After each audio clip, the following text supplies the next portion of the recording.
I just realized that after setting all this up, setting up the camera and everything, this is the most uncomfortable place to film. Wow.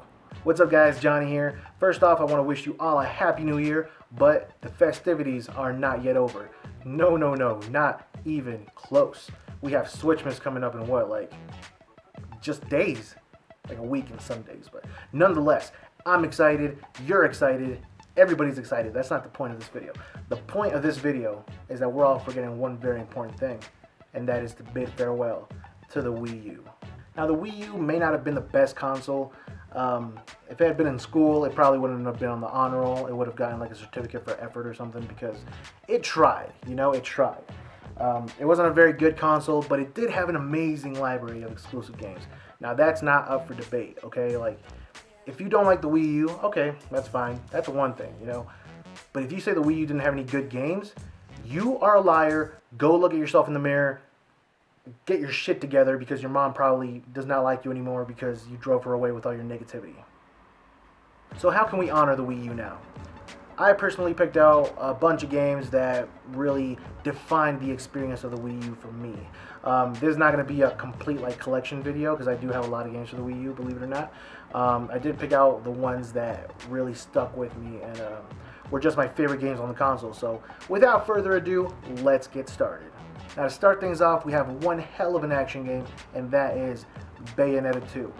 Now, let's just take a second to thank Nintendo for funding this game in the first place, because otherwise this game would not exist, okay? So if you're one of those guys that's like, oh, why is this game on the Wii U? It should be on the PS4, Xbox One. Stop being a little bitch and be grateful for once in your life. This game would not exist if Nintendo hadn't funded it in the first place, So, yeah.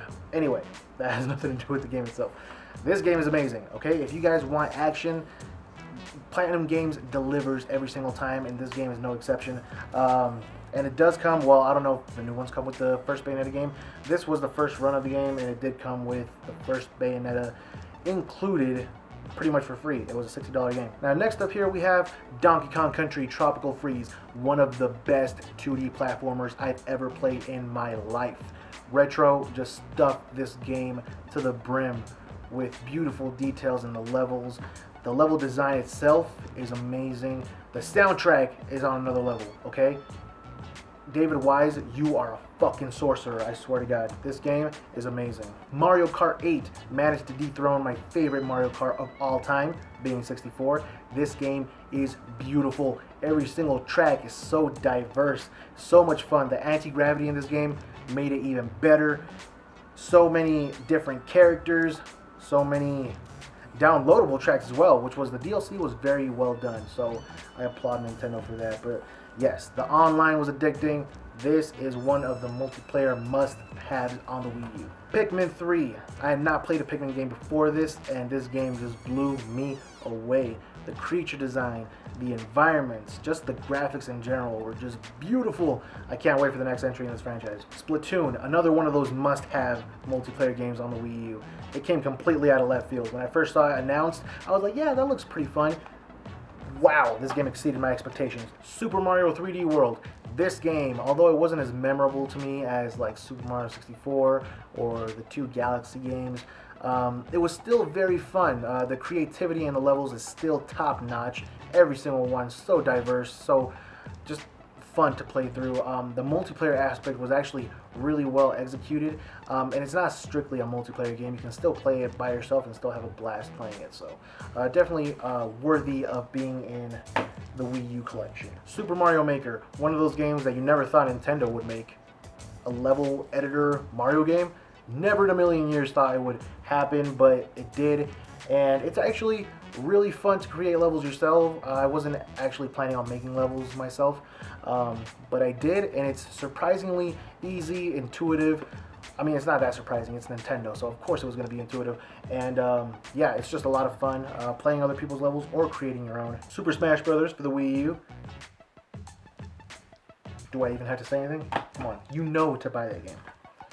The Wonderful 101, one of the underrated gems of the Wii U's library. Another Platinum Games game, and you know me, I'm a Platinum Games fanboy. But this game, although it does have a slight learning curve to it, once you get the controls down, wow, this game does not let up. It's you just think like, wow, it can't get more epic than this, and it does every single time. It's just an amazing game. I wish I could play it again for the first time, but I can't. But I will probably be doing a playthrough of it pretty soon. A second playthrough. Xenoblade Chronicles X. This game, wow. The first Xenoblade Chronicles is one of my favorite games of all time. Even though this is not at that level for me, the world is just, I have to talk about the world. It's so immense. It actually looks like every single continent. First of all, every single continent is massive. It takes hours to explore just one continent, and they're all so diverse. It actually looks like different alien worlds. Monolith Soft did an amazing job with the art style in this game. I haven't even gotten a scale yet. Once I get that scale, wow, the exploration is going to open up so much more.